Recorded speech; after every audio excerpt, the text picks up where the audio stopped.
Hi friends, శ్రీవారి ఆర్జిత సేవ టికెట్స్ ఎలక్ట్రానిక్ డిప్ బుక్ చేసుకునే విధానం చూద్దాం. టీటీడీ యాప్ ఓపెన్ చేసి యూజర్ ఇంటర్ఫేస్ ఈ విధంగా కనిపిస్తుంది.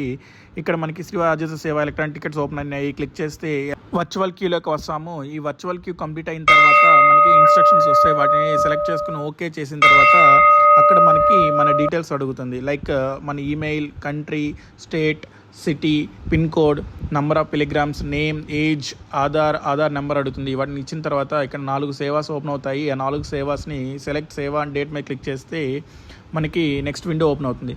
ఇక్కడ డిఫాల్ట్గా అన్ని సేవల్ని సెలెక్ట్ చేసుకున్నాం. ప్రతిరోజు ఉన్న సేవని మనం ఇక్కడ సెలెక్ట్ చేసుకుంటున్నాము. సెలెక్ట్ చేసుకుని ఓకే చేస్తే నెక్స్ట్ విండో ఓపెన్ అవుతుంది. అక్కడ మనము షో సెలెక్టెడ్ సేవ డేట్ మీద క్లిక్ చేసి కంటిన్యూ వన్ సబ్మిట్ చేయండి. మొత్తం రిజిస్ట్రేషన్ కంప్లీట్ అవుతుంది. మీకు మెసేజ్ వస్తుంది, అదే ఈమెయిల్కి కూడా మెయిల్ వస్తుంది. ఇక్కడ నెక్స్ట్ డిప్ 2 days తర్వాత రిజల్ట్స్ అనౌన్స్ చేస్తారు. ఆ రిజల్ట్స్ మనం సెలెక్ట్ అయితే సెర్చ్కి వెళ్ళవచ్చు. Thank you.